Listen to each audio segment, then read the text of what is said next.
Hello, c'est Stécie, j'espère que vous allez bien. Aujourd'hui on se retrouve dans une nouvelle vidéo. On va papoter face cam mais on va quand même parler muscu. C'est parti.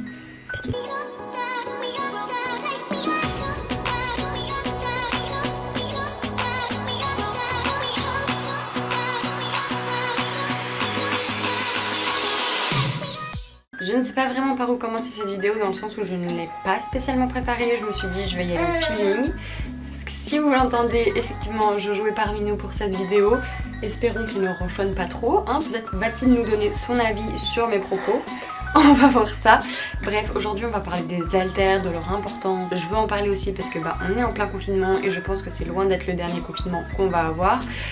Donc du coup c'est pour parler un peu de l'efficacité des haltères, pourquoi en utiliser, est-ce qu'on va progresser avec ça, etc. etc.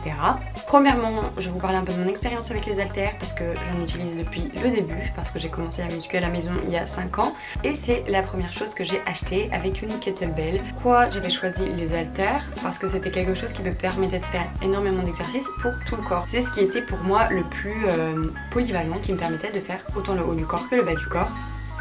Et que j'ai toujours trouvé très bien dans le sens où à la barre on peut développer une force plus d'un bras que l'autre et donc de compenser ce qui ne va pas arriver avec les haltères. Ensuite, est-ce qu'on peut progresser avec des haltères?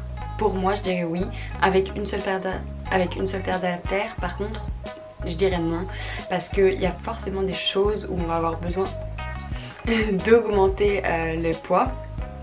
Je vais vous prendre l'exemple par exemple du haut du corps. Vous pouvez très bien prendre une paire d'haltères, je sais pas, de 4 ou de 6. Quand on commence, 4 je trouve ça bien parce qu'on peut faire un maximum de choses. Mais par contre en ce qui concerne le bas du corps, 4 kg ou 6 kg pour moi ça va être pas assez. Donc pour moi dans mon avis, hein, pas forcément pour mon cas physique. Mais c'est vrai que du coup avec le bas du corps on pourrait faire énormément d'autres choses, mais les poids seront trop vite restreints pour nous permettre de progresser. Donc si vous avez envie de commencer par exemple à la maison avec des haltères, prenez une paire plus petite et une paire plus haute pour justement les mouvements où vous aurez besoin de plus charger. Je pense par exemple au goblet squat ou au soulevé de terre jambes tendues ou au soulevé de terre sumo, ou des exercices qui ont besoin quand même de charger pour pouvoir progresser là. Et donc je me suis dit que j'allais profiter de cette vidéo pour vous faire un petit topo des exercices qu'on peut faire par groupe musculaire. Et voilà, et du coup je vous insérerai des petites vidéos qu'on va partir par exemple sur le dos, du rowing aux haltères, que ce soit les deux bras en même temps ou que ce soit en unilatéral.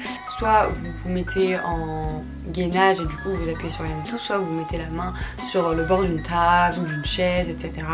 Ensuite, dernièrement, parce que c'est vrai qu'avant je n'y avais pas spécialement pensé parce que je trouvais que faire le dos à la maison c'était le plus compliqué. Mais en fait faire du tirage, mais du coup mettre les deux haltères comme ça et redescendre. Et du coup ça fait une espèce de tirage prise serré.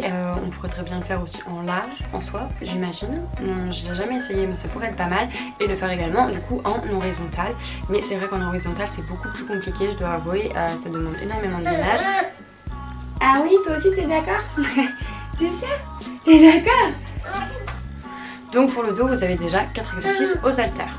Ensuite, si on part par exemple sur les pectoraux, donc on va partir forcément déjà sur du développé couché. Donc développé couché, si vous n'avez pas de banc, si vous n'avez pas de step sur lequel vous mettre, c'est pas grave, vous mettez à même le sol. Et en fait vos coudes vont être bloqués à partir du moment où ça sera l'angle à 90 et du coup vous allez aussi mieux contrôler votre charge et forcément aussi améliorer votre poussée et le travail ciblé sur les pectoraux.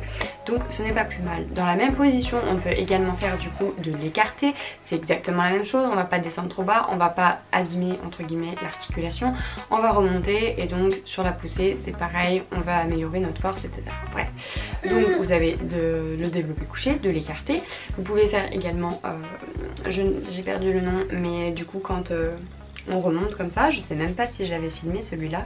On va continuer avec les épaules, donc clairement avec les épaules on peut tout faire aux haltères, les élévations frontales, les élévations latérales, du développé militaire. Oh on peut faire l'oiseau, vraiment c'est hyper simple de faire les épaules avec les haltères. Clairement c'est beaucoup plus facile que de faire le dos je trouve.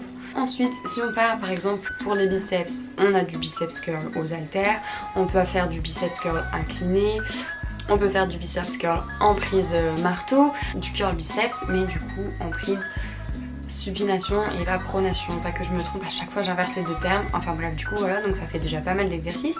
On passe sur les triceps, des extensions triceps. On peut faire des haltères au front au lieu de la barre au front. Vous avez différentes sortes d'extensions d'ailleurs, soit comme ça, soit comme ça, et c'est pareil avec les deux, on peut faire avec les haltères. Ensuite on passe au bas du corps où c'est pareil, il y a énormément d'exercices. Pour les quadrilles, on va faire du goblet squat, on peut faire du squat, on les met sur les épaules. On peut faire du coup du squat sumo avec pareil la même chose, vous avez les fentes, vous pouvez faire aussi des fentes sur, le squat bulgare quoi, donc les fentes avec le pied surélevé. Si on passe aux ischios, la base des bases, le soulevé à pompe tendue. On peut faire du leg curl allongé et du coup on place l'haltère plus loin. De toute façon je vous mets toutes les petites vidéos à chaque fois histoire pour que vous ayez un petit aperçu de ce dont je parle. Ensuite, vous pouvez faire du hip thrust avec ça, vous pouvez faire aussi du squat assis avec l'haltère pareil comme ça. Oui mon amour. Vous pouvez faire également le good morning. Je regarde en même temps sur mon téléphone parce que c'est vrai que je les ai pas tous en tête. Vous avez aussi les extensions de hanches en plaçant l'haltère, même si c'est un peu plus dur le ressenti. Vous pouvez placer l'haltère sur le côté et vous montez la jambe. Il y a vraiment énormément de possibilités avec les haltères. Et moi c'est vraiment un matériel que je privilégie dans mes séances comme je vous le disais. Donc voilà. Si d'ailleurs il y a des exercices aux haltères auxquels je n'avais pas pensé, n'hésitez pas à les mettre dans les commentaires. Dites-moi si vous êtes quelqu'un qui est adepte des haltères d'ailleurs. Et puis en attendant une prochaine vidéo, je vous fais des bisous. Ciao!